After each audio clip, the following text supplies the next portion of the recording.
Comment garder un lien avec Allah subhanahu wa ta'ala pendant les menstrues et ne pas tout délaisser? Hey, salam alaikum, bienvenue sur le Miracle Fajr Podcast, le podcast qui t'aide à avoir plus de sakina, de sérénité au quotidien et dans l'au-delà. Ce podcast, c'est pour toutes les femmes musulmanes qui veulent reprendre leur vie en main, apprendre à se connaître, lâcher prise tout en préparant leur vie après la mort. Je suis Oumaima, auteur du livre Ton dernier regard et si le jour de ta mort devenait le plus beau jour de ta vie, dans lequel je raconte l'histoire inspirante de ma chère maman et surtout sa magnifique mort, qu'Allah lui fasse miséricorde. Tu peux télécharger un extrait de mon livre via le lien en description. Via ce podcast, je partage chaque semaine des outils, des conseils, des astuces, mais surtout une bonne dose d'inspiration et de rappel pour être plus sereine et épanouie au quotidien et dans l'au-delà. J'ai une conviction, et c'est le fil rouge de tous les épisodes de podcast, et si le bonheur et la sérénité appartiennent à ceux qui se lèvent pour le fajr. Je t'invite à prendre une délicieuse boisson chaude, mets-toi à l'aise et bonne écoute. Alors comment vas-tu? J'espère que tu te portes bien. Je vais commencer cet épisode de podcast en ayant une petite demande particulière. Si tu aimes mes podcasts, si tu aimes écouter mes épisodes de podcast, si tu aimes bien les rendez-vous du jeudi, eh bien je t'invite à laisser une évaluation ou un commentaire, ce sera encore mieux, ça me fait trop plaisir de vous lire. Une évaluation ou un commentaire sur Apple Podcast, parce qu'il me semble que c'est le seul endroit où on peut laisser des commentaires, sinon tu peux aussi sur Spotify mettre une évaluation. Donc en fait ce serait un énorme soutien pour la chaîne de podcast et en fait ça aide à faire connaître le podcast, ça aide dans le référencement en fait, tu vois, sur Apple Podcast, etc. Donc ce serait top, voilà. C'était mon petit moment de pub. Sinon, j'espère que tu te portes bien, j'espère que le sujet de ce podcast va te plaire. Il fait suite donc à l'épisode précédent sur le syndrome prémenstruel. Donc là, on va parler des menstrues et on va vraiment parler d'une problématique, d'un sujet qui revient régulièrement, qui est on fait comment pendant la période menstruelle pour pas avoir une baisse de foi, pour pas avoir le sentiment d'être déconnecté d'Allah, etc. Parce que moi, ce qu'on m'a confié, donc ce qu'on m'a dit, c'est on m'a souvent dit donc après les menstrues, j'ai l'impression de retourner à la case départ. J'ai l'impression que je fais un pas en avant et après pendant la période menstruelle, je me retrouve à faire 10 pas en arrière. J'arrive pas à reprendre mes routines après la période menstruelle, etc. Donc c'est des problématiques que rencontrent beaucoup de femmes. Donc je me suis dit ok cool, on va en faire un épisode de podcast. Donc ce qu'il faut comprendre, c'est que c'est naturel de ralentir durant la période menstruelle. C'est-à-dire que donc nous en tant que femmes, donc on a notre cycle menstruel, on a différentes phases durant ce cycle, on a différentes saisons, on passe d'une saison à l'autre et on n'a pas la même énergie, on va pas avoir la même productivité. En fait, on change, notre corps change, on a cette variation des hormones, etc. Donc il y a un vrai changement qui se fait à l'intérieur de nous. Et ce qu'il faut donc à partir de ce moment-là, il faut l'accepter, il faut accepter qu'on change et donc se dire comment est-ce que à chaque changement alhamdoulilah. Reprenons. Donc notre corps change et il faut se dire comment est-ce que à chaque changement de mon corps, eh bien je vais écouter et je vais suivre ce changement-là et je vais faire de mon mieux suivant ce changement, suivant la phase où je suis. Il ne s'agit pas de faire tout le temps pareil et tout le temps la même chose en mode j'ignore, je suis dans le déni, j'écoute pas ce qui se passe dans mon corps, juste je dois faire ça, je fais ça. Voilà, tu vois, c'est tout. En étant un peu déconnecté de ce qui se passe à l'intérieur de moi, en m'obligeant en fait à faire les choses. Mais il s'agit vraiment d'écouter ce qui se passe à l'intérieur et donc d'agir en conséquent. Je vais t'expliquer. Là, peut-être que c'est flou, tu dis, mais de quoi elle parle, là? Je vais t'expliquer. Donc, tu te rappelles, on a parlé des 4 saisons la semaine dernière. Et donc, on a parlé, voilà, on a dit que ça commençait par l'hiver. Et que la période menstruelle, c'est la période d'hiver. Et qu'après l'hiver, il y a le printemps avec l'énergie qui revient. Donc, on a dit la période de l'hiver, c'est la phase du cycle où on est au ralenti, on se recentre sur soi, on a moins envie de bouger, on a moins envie de faire, on est plus fatigué, on a plus envie vraiment on a moins envie d'échanger, etc. On est vraiment au ralenti, tu vois. On fait les choses, mais on est au ralenti. Alors que après ça, il y a la phase de printemps, l'énergie revient, on a plus de dynamisme, on a envie de faire des choses, etc. Ensuite, il y a la période d'été, on rayonne, c'est l'ovulation, tu vois. Et puis, il y a la période d'automne qui a aussi, voilà, ses spécificités. Si t'as pas écouté le podcast, vraiment n'hésite pas à l'écouter, c'était celui de la semaine dernière, c'était un bon podcast bien costaud sur le sujet du syndrome prémenstruel. Et donc voilà, donc là, tout commence donc par l'hiver, par la période de menstrues. Et ce qu'il faut comprendre, c'est que Allah subhanahu wa ta'ala nous a allégés pendant cette période. Donc c'est une période où on ne prie pas, on ne doit pas prier, voilà. Et ce que je t'invite à faire finalement, c'est d'accepter cet état de fait, cet état d'accepter que c'est une période où tu vas faire moins, c'est une période où tu vas faire différemment, sans culpabiliser. Tu vois, déjà une première chose, c'est-à-dire d'accepter ça, c'est Allah subhanahu wa ta'ala, voilà, donc c'est pendant nos périodes menstruelles, on ne prie pas, tu vois, on ne prie pas 5 fois par jour. Donc, j'ai envie de te dire, ce que je t'invite à faire du coup, c'est prends le temps d'écouter ton corps. Si c'est une phase où donc tu ressens le besoin de te reposer plus, eh bien, repose-toi plus, dors plus, même si on va en parler juste après. Moi, je t'invite quand même à te lever avant Sholour. Donc, à te lever avant, si possible, tu vois, à te lever avant le lever du jour. Donc, à te garder une petite routine du Fajr, même si tu ne pries pas le Fajr, pour pouvoir faire des invocations, etc. Mais on va en parler tout à l'heure. Mais par contre, ce que tu peux faire pour dormir plus, c'est de te coucher plus tôt, tu vois. Surtout si c'est l'été, surtout si le Maghrib et l'Aïcha, ils sont un peu tard. Eh bien, profites-en puisque tu ne pries pas le Aïcha, pour te coucher vraiment plus tôt, même avant l'Aïcha, et vraiment, avoir profité d'une bonne nuit de sommeil, bien te reposer et de te réveiller tôt et beaucoup plus en forme. Donc, ralentir, faire moins, ça ne veut pas dire obligatoirement une baisse de voix. Donc, c'est pas parce que tu ne pries pas, c'est pas parce que ça signifie que tu dois c'est obligé d'avoir une baisse de foi. Non, parce que tu peux te connecter de manière très très forte avec Allah pendant cette période-là. Simplement, tu vas faire ça de manière différente. C'est ça qui est intéressant.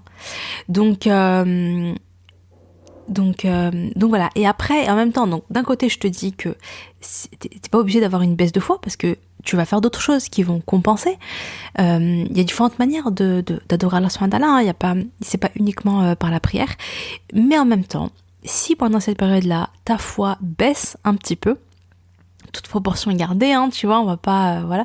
Mais si ta foi, elle baisse un petit peu, j'ai aussi envie de te dire, c'est ok, c'est naturel, ne culpabilise pas, etc. Simplement, remets en place des bonnes habitudes. Ne te laisse pas complètement aller, ne le vis pas comme une fatalité, ne te dis pas, oui, c'est la période menstruelle, donc ma foi, elle va baisser, je vais complètement délaisser Allah et je vais aller faire plein d'autres choses qu'Allah n'aime pas, ou je ne sais quoi, tu vois, non, c'est pas ça. Il s'agit simplement de dire, ok, je vais pas prier, peut-être que ça va impacter un petit peu ma foi, ça va baisser ma foi, ok, je ne culpabilise pas, mais en même temps, je vais me dire, qu'est-ce que je peux faire pour augmenter ma foi, pour me connecter à Allah subhanahu wa ta'ala, pour pas que ma foi baisse. Parce que c'est ça, hein, c'est une période où tu vas adorer, comme je l'ai dit au moins 36 fois là, depuis le début de cet enregistrement, c'est une période où tu vas adorer Allah de manière différente. C'est-à-dire que, en fait, si tu veux, disons qu'il y a deux types, entre guillemets, il y a deux types d'adoration. Il y a deux manières d'adorer Allah subhanahu wa ta'ala. Il y a l'adoration par l'action, parce que je vais faire, je vais apprendre le Coran, je vais faire mes prières, je vais donner de l'aumône, c'est des actions que je vais faire. Mais il y a aussi des adorations plutôt dans l'être. Je vais méditer sur la création d'Allah, je vais contempler, je vais sortir, je vais me promener, je vais regarder le ciel, je vais regarder la nature et je vais me dire waouh, subhanallah, tu vois, Rabbana ma khalaqta hada batilan subhanak faqina adaban nar, ya Rabbi, ya Allah, tu as créé ça, tu n'as pas créé tout ça en vain. Préserve-nous de l'enfer. Ya Allah, c'est toi le créateur des cieux et de la terre. Ya Allah, c'est toi, subhanallah. Enfin, tu t'émerveilles de la création d'Allah. Tu t'émerveilles des bienfaits d'Allah. Ça, c'est une adoration. C'est un acte d'adoration. Tu vois, le fait de méditer sur la création d'Allah, subhanahu wa ta'ala. Donc, mais c'est une adoration qui va être différente. Le fait d'être réceptif au signe d'Allah, tu vois, le fait de voir dans chaque chose qui t'arrive de positif dans ta vie, de se dire ah oui, ça vient d'Allah, ah oui, je remercie Allah pour ça, je remercie Allah pour ce bienfait. etc. C'est un acte d'adoration, tu vois. C'est de te sentir connecté à Allah subhanahu wa ta'ala. C'est-à-dire, il t'arrive des choses et tu te dis, Allah, je passe ma confiance en toi. Tu vas poser des intentions. Tu vas te dire, tu t'apprêtes à faire ton ménage, ton machin, et tu te dis, Allah, je le fais pour toi. Franchement, j'ai pas envie et tout, mais Allah, je le fais pour toi. Je veux te plaire, je veux te satisfaire. Tu vas sortir, tu vas préparer un petit gâteau, tu vas le donner à ta voisine, tu vas dire, Allah, je le fais pour toi, ya Allah. Je vais faire le bien, je vais sourire, je vais, tu vois, et je vais le dire, et je vais avoir dans mon cœur ça, tu vois, je vais me dire, ya Allah, c'est pour toi que je le fais. Donc là, en fait, t'es pas dans l'action, t'es pas en train de faire quelque chose, tu vois, et pourtant, t'es en train d'adorer Allah subhanahu wa ta'ala, et pourtant, t'es en train de parler à Allah subhanahu wa ta'ala, et pourtant, tu vois, il y a une connexion avec Allah subhanahu wa ta'ala, quelque chose. Donc, pourquoi je te parle de ça, c'est simplement pour te dire que moi, je pense que la période des menstrues, les règles, c'est une période où on va peut-être faire moins, même si on peut faire plein de choses, hein, faut pas... tu vois, certes, tu pries pas, mais à part ça, tu peux faire plein de choses, et on va voir juste après qu'est-ce qu'on peut faire concrètement, mais c'est une période où tu peux être dans l'être, tu vois, ce que je disais, être moins dans l'action, mais plus dans la méditation, plus dans la contemplation, plus dans l'invocation, plus dans la discussion avec Allah. Tu vois, et là, du coup, tu vas te connecter de manière très forte. Et tu n'auras pas le sentiment que ta foi, elle a baissé. Le problème, c'est quoi? C'est quand tu as tes menstrues et que tu te détournes de tout, en fait. Tu vois, le problème, c'est que tu vas être là, tu dis, ok, bah, je vais me mettre sur Netflix, je vais faire que regarder des séries, je prie pas, je vais me détourner de tous les rappels, tu vois, je vais être là, comme je prie pas, je vais rester... en plus, je suis pas d'humeur et tout. Vas-y, je vais regarder plein d'épisodes d'une série. Je vais faire. Tu sais, en fait, tu vas te retrouver à faire des choses qui vont t'éloigner clairement, qui vont te détourner d'Allah, qui vont te détourner du rappel, qui vont détourner ton cœur d'Allah subhanahu wa ta'ala. T'es plus du tout connecté. Bah là, forcément, ça va avoir un impact, tu vois. Ou d'autres choses. Bon, là, je sais pas, j'ai parlé de Netflix et tout. Mais ça peut être autre chose. Tu vas te retrouver à faire que des choses et à ne pas... Parce que c'est vrai que la prière, c'est un rappel. Tu vois, tu as 5 rappels dans la journée. Tu as 5 moments dans la journée où tu dois faire pause et tu dois te tourner vers Allah. Tu te rappelles d'Allah, tu fais tes ablutions, tu vas lire le Coran pendant la prière, tu vas faire les invocations, tu vas faire les adkar après la prière. Bien sûr, forcément, ça te crée des bulles de rappel, des bulles de foi. C'est très particulier et c'est très fort où tu es connecté avec Allah subhanahu wa ta'ala. Et du coup, si t'as pas ces bulles et que à côté de ça, t'as rien d'autre, et en plus de ça, tu vas même faire des choses, et peut-être même que du coup, tu vas plus écouter ton nefs, tu vas plus écouter ton âme qui a envie de passion, de machin. Tu vas peut-être même que tu vas aller vers plus de péché, peut-être même que tu vas écouter des choses qu'Allah n'aime pas, tu vas peut-être faire des choses qu'Allah n'aime pas. Parce que, voilà, tu te déconnectes et en fait, tu t'autorises à te déconnecter complètement. C'est là où ça devient problématique. Tu vois. Alors qu'en réalité, non, c'est juste adorer Allah, mais différemment. Peut-être pas comme tu le fais d'habitude. Différemment. Et c'est aussi hyper ressourçant. On a dit l'hiver, c'est une période où on a envie de se ressourcer, on a envie de douceur, on a envie de calme, on a envie de sérénité, mais tu vas trouver tout ça dans l'adoration d'Allah, avec ce côté, comme j'ai dit, méditation, connexion, discussion, invocation, dua, tu vois. C'est une période où tu peux faire beaucoup de dua, où tu peux faire beaucoup de dhikr. On va en parler juste après. Voilà, je sais pas si ça te parle. Donc comme je disais, les menstrues, une période où on va plus faire des choses dans la douceur, dans la sérénité, dans le calme, dans l'être. Et après, il y a le printemps qui vient, on a dit, hein, quand les menstrues s'arrêtent, et bien voilà, on retrouve notre énergie, on retrouve un regain d'énergie. Et bien là, à ce moment-là, on va être beaucoup plus dans l'action, dans le faire. Et c'est un moment où on va avoir peut-être envie de faire plus, d'apprendre des choses, de se bouger, de prier plus, de faire des prières surrogatoires, etc. On va avoir un élan, tu vois. Et bien, il faut profiter également de cet élan pour faire beaucoup plus d'actions. Comme je disais, chaque phase a ses spécificités. Donc, on essaie de s'écouter et on essaie de faire les actions avec lesquelles, qui nous font vraiment, dont on a le besoin. Vraiment, surfer sur la vague, tu vois. Surfer sur, si je ressens l'envie de me ressourcer, d'être plus dans le calme, etc., et bien surfer sur ça et me connecter de manière plus profonde avec Allah subhanahu wa ta'ala, même si je ne fais pas plus d'actions, tu vois. Et après, je vais être dans l'action, bah ok, c'est pas grave, bah vas-y, c'est le moment de faire plus, de donner, peut-être aussi de donner des cours, de donner de ton temps, etc. Tu vois, chaque phase va avoir des spécificités, bah suivre un petit peu ces spécificités, s'écouter. Mais dans tous les cas, on est toujours dans l'adoration. Et donc, oui, donc par rapport à la période des menstrues, je disais, donc voilà, on a besoin, c'est un besoin de se connecter en profondeur avec Allah. En plus, émotionnellement, c'est une phase où c'est un peu dur parfois. On est dans la tristesse, parfois on peut être un peu déprimé, on n'est pas très bien. On a besoin de réconfort, on a besoin de douceur. Eh bien, allons la rechercher auprès d'Allah subhanahu wa ta'ala. Allons la rechercher auprès d'Allah subhanahu wa ta'ala. Donc voilà, mais le tout, juste attention à ça, on ne se déconnecte pas complètement d'Allah, on ne coupe pas le lien avec Allah subhanahu wa ta'ala, même si on ne prie pas, on ne coupe pas le lien. Sinon, c'est là où tu vas être c'est là où ton état émotionnel va empirer, c'est là où ton mal-être va empirer. Juste un petit faire attention aux mots qu'on prononce. Souvent on dit bah ouais, là c'est ma période de vacances, là je suis en vacances, tu vois, je suis en pause, je suis en vacances, comme si on attendait cette période de menstruer avec soulagement, tu vois, comme ça, enfin les vacances, tu vois. Et ça c'est pas très bon. Il y a une sœur, il y avait une vidéo qui tournait sur les réseaux, j'étais tombée dessus une fois, j'avais beaucoup aimé. C'est une convertie qui parlait, une anglophone, une américaine je crois, qui disait, elle disait bah c'est ma période d'ikr.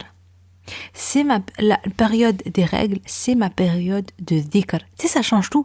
Dire c'est ma période de vacances, c'est un peu comme si enfin je peux prendre des vacances de mondine, tu vois. Enfin, tu vois ce que je veux dire. C'est hyper négatif le message qu'on fait passer à nous, à notre inconscient, etc. Tu vois. Alors que le fait de dire bah c'est ma période dhikr, ça change tout. En fait, c'est la période où je peux faire du dhikr. Je peux vraiment non-stop. C'est la période où je peux faire du dhikr avec beaucoup de concentration, avec beaucoup de méditation. C'est ma période de connexion profonde avec Allah subhanahu wa ta'ala, c'est ma période où je me ressource auprès d'Allah, tu vois, voilà, c'est ça, tu vois. J'aime bien le fait de dire c'est ma période de dhikr.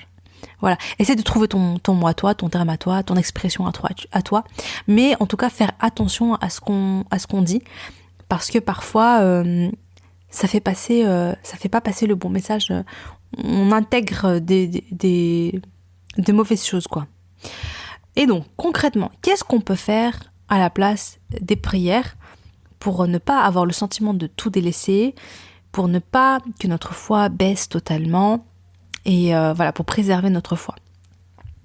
Ce que je t'invite à faire, c'est qu'au moment où tu as l'habitude de faire tes prières, là où tu as les 5 prières quotidiennes, et même les surrogatoires, donc avec Salat al-Duha, bon déjà, tu vois, donc je sais pas si t'as l'adhan à la maison, des choses comme ça, mais dès que par exemple voilà, t'as le adhan sur ton téléphone ou à la maison, dès qu'il y a le adhan, eh bien de te recueillir, de prendre un temps pour te poser, pour te connecter à Allah subhanahu wa ta'ala, donc d'avoir finalement ces moments de connexion à Allah. Donc ça, ce sont des habitudes que tu as déjà mis en place, on va dire en dehors de la phase des menstrues. Mais pendant la période des menstrues, eh bien, quand il y a l'appel d'Allah subhanahu wa ta'ala, eh bien, de faire une pause. Ça veut dire que si tu es occupé, tu es dans ton ménage, tu es dans la cuisine, tu es avec les enfants, bref, tu es dans ton travail, tu as des tâches, etc. à faire, eh bien, ne pas ignorer finalement cet appel à la prière, mais t'arrêter et faire une petite parenthèse pour te recueillir, pour toucher à la sakina, pour goûter à la sakina, pour te connecter à la subhanahu wa ta'ala. Et qu'est-ce que tu fais pendant cette phase-là ? Eh bien, tu vas faire un petit peu de dhikr avec méditation, du dhikr avec profondeur, du dhikr, comme je le dis, hein, franchement, ce qui compte, c'est pas le nombre. C'est pas, je dis 100 fois, 200 fois, tu vois. C'est vraiment de dire avec le cœur, de dire en ressentant même émotionnellement ce que tu es en train de dire. Subhanallah, tu vois. Subhanallah, c'est vraiment, je suis là, je m'émerveille de la grandeur d'Allah, subhanahu wa ta'ala, tu vois, Allahu Akbar, tu vois. Alhamdulillah pour les bienfaits d'Allah. Je fais mon dhikr et je ressens et je suis connectée, c'est-à-dire que moi, ma langue là, elle parle, ma langue là, elle dit subhanallah. Mon esprit pense subhanallah. Mon corps, il est détendu, il ressent subhanallah, il accueille subhanallah. Enfin, je peux pas t'expliquer, tu vois, mais t'as compris. Ce que je veux dire, c'est que t'es pas là en mode ouais, subhanallah, subhanallah, subhanallah, subhanallah, subhanallah, tu vois, alors voilà, hop, je dis. En même temps, ma langue, elle dit, mais mes pensées vont à droite, à gauche, tu vois. Après, je dis pas, hein, même si t'essaies d'être concentré, etc., bien sûr, il y a des moments où ton esprit divague un petit peu. Bon, c'est ok, c'est normal, on est comme ça. Mais simplement, dès que tu te rends compte, tu te reconnectes à ce que tu dis. Tu te reconcentres, tu recentres ton esprit sur tes paroles. Et tu ressens aussi, tu vois, tu essaies vraiment de ressentir aussi ça. Tu vois, c'est vraiment subhanallah, subhanallah, subhanallah. Alhamdulillah, alhamdulillah, alhamdulillah, ya Allah, pour tes bienfaits. Vraiment, je te suis reconnaissante. J'ai un toit, j'ai de quoi manger, j'ai de l'eau, je suis en bonne santé, j'ai ma famille. Alhamdulillah, ya Allah, tu m'as donné tellement de bienfaits, tu vois, tellement de bienfaits. Allahu Akbar, Allah c'est le plus grand, Allah c'est le plus puissant, Allah c'est le plus sage. Allah subhanahu wa ta'ala, il est au-dessus de toutes choses. Allah subhanahu wa ta'ala, c'est lui qui détient toutes choses entre ses mains. Allahu Akbar, tu vois, Allah il est plus grand que tous les problèmes que je peux rencontrer dans ma vie. Allah il est plus grand que tout. Allah il a créé les cieux et la terre, tu vois. Tu sais, quand tu dis Allahu Akbar, tu vois, tu ressens la grandeur d'Allah subhanahu wa ta'ala. C'est vraiment ça, faire du dhikr avec méditation, faire du dhikr avec conscience. C'est-à-dire, je suis là, mes pensées, mon corps, tout est présent. C'est pas juste ma langue, en fait, qui s'exprime, je suis entièrement concentrée, entièrement en train de m'exprimer. C'est là où tu vas vraiment le plus profiter, en fait. Donc, méditer sur... Ah oui, ça peut être aussi méditer sur les noms d'Allah. Peut-être que c'est le moment également d'apprendre un nom d'Allah, tu vois. Allah Al-Karim, Al-Mujib, Al-Latif, Al-Wahhab, etc. Tu vois, vraiment, peut-être que c'est le moment de te dire, ok, je vais aller, tu sais, des livres sur les noms d'Allah, la signification des noms d'Allah, etc. Ça peut être un moment où tu vas te dire, je vais apprendre à connaître les noms d'Allah, ou bien je vais juste les lire et méditer dessus, tu vois. Tu peux également lire le tafsir du Coran. Il y a des applications maintenant, tu vois, tu peux lire le Coran avec ton téléphone. Il y a des applications avec les tafsirs, etc., des Ibn Khatir qui sont très bien. Donc tu peux aller lire ça, tu vois, tu prends les sourates que tu connais et tu te dis, bon, ok, je vais lire le tafsir. Le tafsir, c'est l'interprétation, hein, excuse-moi. Lire l'interprétation pour que la prochaine fois, quand tu les récites, eh bien, tu vas également comprendre les versets et méditer encore plus dessus, du coup, Inch'Allah. Tu peux également, toujours au moment des 5 prières, lire la biographie du prophète sallallahu alayhi wa sallam, tu vois, le meilleur des hommes, notre mentor, celui qui nous inspire tous, celui qui était, subhanallah, celui qui appliquait de la manière la plus parfaite les préceptes d'Allah, celui qui est hyper inspirant. Donc tu peux lire sa biographie, comprendre qui il était pour apprendre à l'aimer, pour t'inspirer de son exemple, pour que ce soit un exemple pour toi dans ton quotidien, pour apprendre à faire comme lui, tu vois, comme il faisait. Voilà, lire sa biographie, lire aussi les sunnas, comprendre les sunnas, comment est-ce que le prophète mangeait, comment le prophète sallallahu alayhi wa sallam priait, comment le prophète sallallahu alayhi wa sallam se comportait avec les autres, comment il dormait, tu vois, vraiment apprendre comment il vivait pour vivre comme lui, et etc. Donc en fait, les horaires de prière peuvent être des bulles où tu vas reconnecter ton cœur à Allah, à son messager, des moments où tu vas profiter pleinement. Donc même si tu ne pries pas, tu profites pleinement, mais autrement. Et tu peux très bien faire le tout sous un plaid, avec une boisson chaude, une tisane, une bougie, tu vois, vraiment en mode cocooning. Tu prends soin de toi, tu es à l'écoute de ton corps, tu savoures. Voilà, tu te fais un petit kiff. Ne force pas, vraiment sois à l'écoute de toi. Si tu ressens vraiment le besoin de te reposer, de te ressourcer, etc., vraiment écoute-toi de ce côté-là. Ne te dis pas non, je dois faire ci, je dois faire ça, je vais me bouger, je vais... Allez, supposons par exemple que tu as envie de faire un ikram, tu vois, tu as envie de faire un ikram à la mosquée. Allez, on va partir sur un truc, tu veux faire un ikram à la mosquée, tu veux le faire pour Allah, etc. Et donc tu as envie de faire un grand plat, tu as envie de faire un super bon plat, etc. Mais toi, c'est ta période menstruelle et tu sens que tu es fatigué, quoi, que tu es au ralenti, que tu as juste envie de rester sous ton plaid, eh bien, fais ça après, ne le fais pas maintenant, tu vois. Là, comme j'ai dit, adore Allah autrement. Et quand tu sentiras que ce regain d'énergie vient, à ce moment-là, tu vas faire autre chose. À ce moment-là, tu vas donc pouvoir faire ton grand plat. Tu sais que ça prend du temps, ça prend de l'énergie, ça demande des efforts, etc. Bah, fais-le à ce moment-là, tu vois. Et c'est ça, en fait, le fait de s'écouter. Tu vois ce que je veux dire? C'est hyper important. Parce que parfois, on se déconnecte. Non, moi, j'ai envie de le faire. En plus, voilà, tu veux le faire pour Allah. Donc, tu dis oui, oui, tu veux... Comment dire, tu veux faire un effort pour Allah. Et franchement, c'est admirable. Et c'est machallah, c'est très bien, tu vois. Mais simplement, tu peux, comme j'ai dit, tu peux très bien le faire après. Et là, adorer Allah d'une manière, qui va respecter, qui va être, comment ils disent, écologique, qui va respecter finalement ton corps, tu vois. Donc voilà, donc j'ai écrit également, il ne s'agit pas d'être productif, de faire beaucoup, mais c'est surtout de te connecter à Allah en profondeur et de la manière que tu le souhaites. Vraiment, fais-le en mode, voilà, je me fais plaisir, voilà, ça fait un moment que je livre de la biographie du prophète sallallahu alayhi wa sallam. Là, c'est le moment, tranquille, sous mon plaid, en sirotant ma tisane, de lire, tu vois. Je vais également, enfin, tu vois, ou bien s'il y a des assises spirituelles avec les sœurs, ça peut être le moment également, voilà, d'assister à une assise tranquillement. Mais en tout cas, écoute-toi et comme je le disais, adore Allah subhanahu wa ta'ala comme t'en as profondément envie, tu vois. Sois également à l'écoute de ça, tu vois. Je sais pas ce que t'en penses, moi je trouve que c'est quand même intéressant. Quelle routine adopter pour garder un lien avec Allah tout en respectant ton corps? Ce que je t'invite à faire, donc là par rapport aux routines, on va parler du miracle Fajr routine bien sûr, par rapport aux routines du Fajr. On me demande souvent, Oumaima, qu'est-ce qu'on fait pendant les menstrues? Est-ce qu'on arrête notre routine du Fajr? Qu'est-ce qu'on fait? En fait, concrètement, on fait quoi pendant cette période-là? Moi, je déconseille fortement d'arrêter. Je te déconseille. Si pendant le reste du cycle, tu te lèves tôt, tu te lèves pour le Fajr, et qu'après, pendant la période menstruelle, hop, grasse mat jusqu'à 10h, ou bien même, 9h, etc. Mais alors que d'habitude, tu te lèves à 5h, 6h, ça va être très compliqué parce que tu perds le rythme. Et après, quand tu vas reprendre la prière, ça va être très dur. Tu vas toujours avoir une phase très difficile après les menstrues. Alors que moi, ce que je t'invite à faire, c'est de te lever au Fajr. Soit tu te lèves à l'heure du Fajr, après en fait, ce que tu peux faire, comme je l'ai dit plus tôt, c'est tu peux très bien te coucher beaucoup plus tôt, te coucher même avant l'Aïcha, et te lever au Fajr et donc démarrer ta journée à ce moment-là. Sinon, si tu peux pas ou si tu veux dormir un peu plus, tout ce que je t'invite à faire, c'est au moins de te lever un petit peu avant Shoroq pour avoir le temps de faire quelques invocations avant Shoroq. C'est super bien. C'est la sunna en fait de faire les invocations du matin avant le lever du jour. Et voilà, donc tu peux dormir plus, donc tu vas dormir peut-être 1 heure de plus que 1 heure et demie de plus que ce que tu fais d'habitude, mais de te lever quand même avant Shoroq.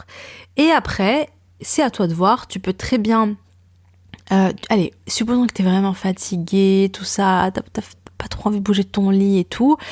Je te conseille du coup la veille de mettre ta gourde et de garder l'eau, tu sais, de garder une gourde, de mettre ta gourde juste à côté de toi, peut-être ta petite bougie juste à côté. Comme ça, tu te réveilles le matin, t'allumes ta petite bougie, tu te mets 1 ou 2 livres également à côté. Tu peux même rester sous ta couette, tu peux rester sous ta couette, sous ta couverture, allumer ta bougie, boire un peu d'eau. C'est très important de s'hydrater et donc de faire ta routine du Fajr dans ton lit tranquillement. Sinon, si ça y est, ça va, tu te sens OP pour te lever, ou bien tu peux commencer à faire ta routine du Fajr dans ton lit, et puis ensuite, dès que tu le sens, dès que ça va, tu te sens mieux réveillé, tu te sens bien, tu peux bouger. À ce moment-là, tu te lèves et tu la termines ailleurs avec ton tapis, par exemple, pour faire des étirements, etc. Donc, dans ton lit, dans cette ambiance très douce, très réconfortante, avec la bougie, en ayant bu de l'eau, ou bien en ayant préparé ta tisane, si tu as le courage de sortir du lit. Donc, je t'invite à quoi? Je t'invite à faire du dhikr. Je t'invite à faire tes invocations du matin, bien lire les invocations du matin, bien prendre le temps, bien méditer sur les paroles, bien méditer, bien comprendre. N'hésite pas, donc si c'est en arabe et que tu as un peu du mal à comprendre l'arabe, n'hésite pas à les lire également en français pour comprendre le sens. N'hésite pas également à parler à Allah, à lever les mains au ciel, à invoquer Allah, tu vois, vraiment à demander, à faire dua, tu vois, parler à Allah, l'invoquer, c'est tellement important. Et puis, tu peux avoir ton petit moment donc de lecture, lire la vie du prophète, lire la vie des compagnons, lire les hadiths, donc lire les paroles du prophète sallallahu alayhi wa sallam, lire le tafsir du Coran également en méditant sur les paroles. Mais voilà, tu vas t'accorder un petit moment de lecture où tu vas méditer. Tu vas lire avec concentration. Et donc, quand tu sors de ton lit, eh bien, tu peux faire des étirements. Je t'invite vraiment à faire des étirements bien longs, pardon. Des étirements doux, tu t'étires vraiment, franchement, de la tête aux pieds. Mais qu'est-ce que ça fait du bien, comme je l'ai dit. Voilà, le cou, les épaules, les bras, même les abdos, le dos, les cuisses, les fesses, tout le corps s'étirer, ça fait tellement du bien. 10 bonnes minutes d'étirement, ça fait tellement du bien. Moi, j'aime trop ça. Et voilà, puis tu peux continuer ta routine en prenant soin de ton corps, en faisant un petit soin du visage avec un petit peu de layering, tu vois, moi j'aime bien, c'est-à-dire voilà, une eau florale. Le matin, t'as pas besoin de te nettoyer le visage, tu as juste un petit peu de l'eau. Et puis une eau florale, l'eau de rose par exemple. Tu t'hydrates ta peau avec de l'aloe vera ou bien avec une crème hydratante, voilà. Tu prends soin, tu fais un petit massage le matin, ça fait du bien. Tu peux également te poser sur ton bureau, sur ta table, et tu écris un petit peu, toujours avec une petite tisane ou un chocolat chaud, et tu écris, tu te parles, tu exprimes tes émotions, un petit moment d'écriture en tête à tête avec toi-même, ça fait du bien, comme si tu étais ta propre amie. Mais dans tous les cas, ne pas lâcher sa routine. Certes, tu ne pries pas, mais voilà, tu peux faire pas mal de choses, et qui sont toutes des choses qui sont finalement assez ressourçantes, qui te font du bien, psychologiquement, qui te font du bien pour ton âme, pour ta foi. Et ça, c'est super important. Et voilà, donc comme je l'ai dit, je le répète encore une fois, ce n'est pas parce que tu ne pries pas que ta foi doit obligatoirement baisser. C'est pas parce que tu pries pas que tu peux rien faire d'autre. C'est pas parce que tu pries pas que voilà. Non, il y a plein de choses que tu peux faire. Et vraiment, pose-toi la question de qu'est-ce que tu aimerais faire pendant cette période-là. Et moi, je t'invite fortement, tu sais, à anticiper et à préparer en avance. C'est-à-dire que ne pas attendre d'avoir ta période menstruelle pour... voilà, c'est pas une fois qu'elle est là que tu te demandes ce que tu fais, mais vraiment de le faire en avance. Par exemple, là, à la fin de l'épisode de podcast, tu peux te dire, dans ce que j'ai dit, qu'est-ce que tu retiens? Qu'est-ce que tu te dis? Ah oui, ça, j'aimerais trop le faire. Et note-le et prépare, par exemple, voilà, si tu te dis mais j'aimerais trop en fait étudier les noms d'Allah mais t'as pas de livre sur ça, tu dis ok je vais aller acheter un livre qui sur la signification des noms d'Allah, etc. Comme ça pendant la période menstruelle, et bien à chaque fois c'est la phase où vraiment je vais apprendre les noms d'Allah avec l'explication et je vais méditer dessus. Comme ça quand je vais l'invoquer, je vais pouvoir l'invoquer avec ses plus beaux noms et je vais approfondir finalement la connaissance d'Allah, parce que la connaissance d'Allah elle vient également avec la connaissance de ses attributs, etc. tu vois. Et voilà, ça peut être une période qui est très riche, qui est très belle, qui est très ressourçante, et aussi dans laquelle ta foi elle est élevée. Simplement respecte ta nature, respecte le fait que Allah subhanahu wa ta'ala il t'a allégé, tu vois, c'est une période qu'Allah subhanahu wa ta'ala il nous a allégé, on n'a pas la prière, et donc fais des choses qui sont pour toi ressourçantes et qui sont pas fatigantes, tu vois, et qui te permettent d'adorer Allah, et tout en étant en le faisant dans la paix, j'allais dire, dans la même si c'est au ralenti quoi, c'est ok. Voilà, je sais pas si j'étais super claire, mais je pense que le message est à peu près passé. J'espère que cet épisode de podcast t'a plu. Sur ce, je te dis assalamu alaikum, à jeudi prochain, Inch'Allah.